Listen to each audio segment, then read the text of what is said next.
Hey everyone! I'm really glad you all decided to join the violin section in the orchestra. Everyone's doing a really great job. So today, as you all know, we kind of briefly went over the parts of the violin and of the bow. But in this video, we're going to explore them in a little more detail. So be sure to pay close attention. Feel free to watch the video as many times as you need to get comfortable with this, because we just might have a quiz on it. So if you don't already have it out, go ahead and take out your violin and follow along with me. We're going to go over 8 different parts of the violin and 3 different parts of the bow, so 11 in all. So first of all, we have the scroll here at the top of the violin. It's curvy, kind of looks like a scroll, so that's pretty easy to remember. It kind of serves to protect the violin. So like if you bump it on the scroll, usually nothing happens. But don't try anything. It's just to protect the violin. Then we have the pegs. These 4 pegs here at the top are used to tune. And we'll explore tuning in more detail a little bit later. Then we have what we call the fingerboard. That is where we put our fingers to make different notes. And the fingerboard is also part of the neck, which is this long, thin part of the violin here. And moving down a bit, we have the bridge, which is this thin piece of wood that serves to hold the strings up.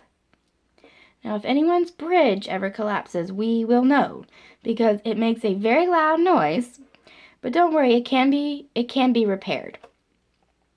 What cannot be repaired is take a peek inside of this hole on the right of your violin, and you should see a thin wooden post in there. That is what we call the sound post.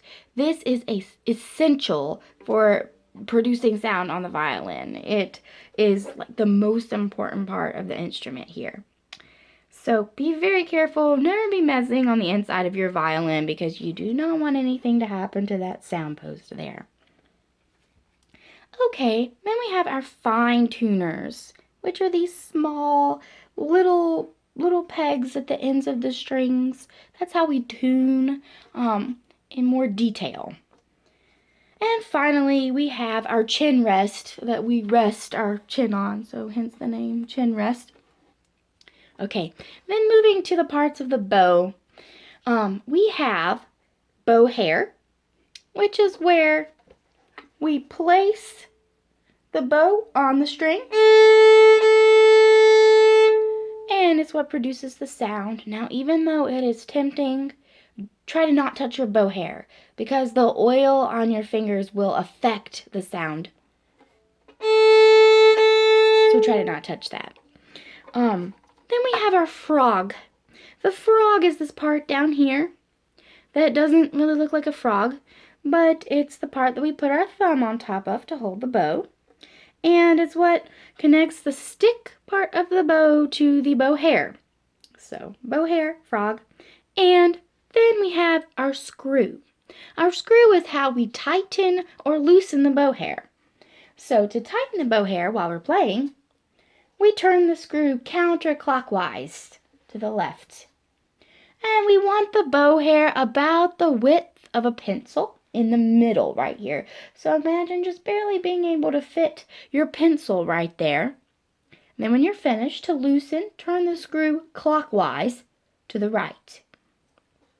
So just to recap the parts of the violin: the scroll, the pegs, the fingerboard, the neck, the bridge, the sound post, the fine tuners, and the chin rest.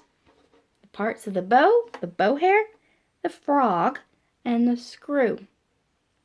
So again, you all are doing a great job. Look forward to working more with you, and I will see you in class tomorrow.